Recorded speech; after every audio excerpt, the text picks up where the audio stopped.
वहां पर भी आप लोग जो कवर कर रहे थे और इस शॉर्ट नोटिस पे आप यहाँ पर पहुंचे प्रेस कॉन्फ्रेंस के लिए। आज की प्रेस कॉन्फ्रेंस का हमारा जो मकसद है,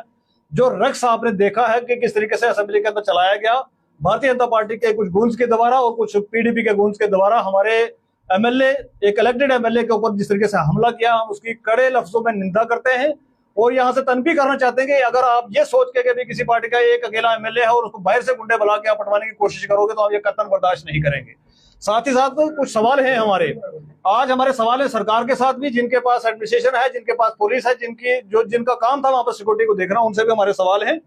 कभी क्या आपके पास महराज मलिक के सवालों के जवाब नहीं है इसलिए आप उसको मारने के लिए दौड़ते हैं?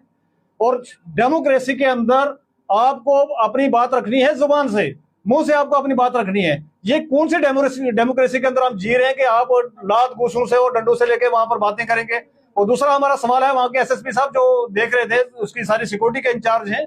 सबसे बड़ा अदारा है जम्मू कश्मीर का हमारा, उस अदारे के अंदर ये गुंडे जो थे वो कैसे पहुंचे वहां पर अंदर, और किस तरीके से एक इलेक्टेड एमएलए के ऊपर जो है उन्होंने हाथ उठाने की कोशिश की और इस तरीके से वहां पर सफल हुआ। ये कतई बर्दाश्त नहीं किया है, ना ही जम्मू कश्मीर के लोगों ने कभी बर्दाश्त किया है और ना ही यहाँ की इस तरीके की कोई परंपरा है हमारी। तो इसके ऊपर हमारा सवाल है कि वहां के एसएसपी साहब सिक्योरिटी के क्या कर रहे थे, ये लोग वहां पर इंटर कैसे हुए और किस तरीके से जाके जो है वहां पर हाथापाई की गई। इसी के साथ साथ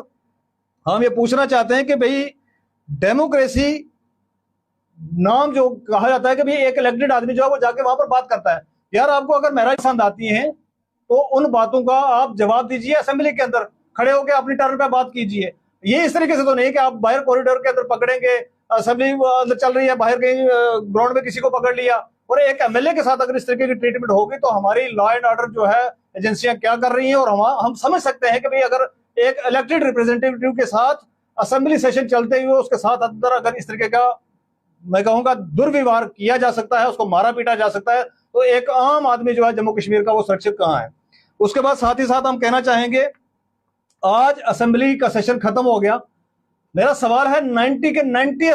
एमएलए से, वहां के स्पीकर साहब से, चीफ मिनिस्टर साहब से, कि भाई आपने ये स्कफल, गाली गलोच, एक दूसरे को ताना मेना देने के अलावा आज आप सेशन खत्म होने के बाद पब्लिक का कौन सा काम करके यहां से निकले हैं, और कितने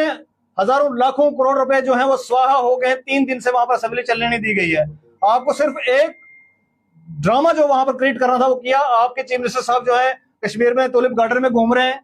ठीक है जी, और उन्हीं के एमएलए जो है यहाँ पर वो कह रहे हैं कि जी आप इस पर बात नहीं कर रहे हो, और आप कह रहे हैं जी वो हमें अलो नहीं कर रहे हैं। तो ये ड्रामा जो है वो पूरी जम्मू कश्मीर की आवाम, 1.25 करोड़ लोग जो है वो देख रहे हैं कि आप किस तरीके से रूल कर रहे हो हमें। इसी के साथ साथ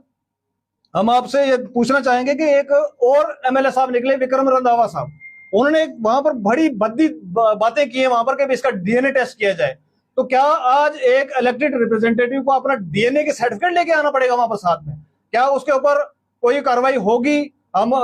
स्पीकर साहब से भी गुजारिश करते हैं, चीफ मिनिस्टर साहब से गुजारिश करते हैं कि क्या उनके खिलाफ कोई कार्रवाई की जाएगी या नहीं की जाएगी। और साथ ही साथ उनसे एक और कहेंगे रंधावा साहब से कि कभी भी आज तक हमने देखा है कि भारतीय जनता पार्टी का एक चेहरा रहा है, एक चरित्र रहा है कि जब भी किसी मुसलमान, वो एमएलए इलेक्टेड हो, वो नॉन इलेक्टेड हो, वो पॉलिटिशियन हो, वो एक्टिविस्ट हो, अगर किसी ने बात करने की कोशिश की और भारतीय जनता पार्टी के खिलाफ अगर बात करने की कोशिश की तो उसको एक टैग लगा दिया जाता है टेररिस्ट का। आज वहां पर महराज मलिक को उन्होंने टेररिस्ट बुलाया है। तो मैं पूछना चाहूंगा रंधावा साहब से कि रंधावा साहब आपके पास क्या प्रूफ है? आपने किस तरीके से कहा कि ये जहादियों का जना हुआ है, यानी कि उसके माँ बाप जहादी हैं, यानी कि यहाँ पर मुसलमान कोई भी जम्मू कश्मीर के अंदर है तो आपने सबको जहादी बोला। तो हम कंडेम करते हैं इन लफ्जों को और रिक्वेस्ट करते हैं रंधावा साहब से कि अभी आपको माफी मांगनी चाहिए। इधर से आपने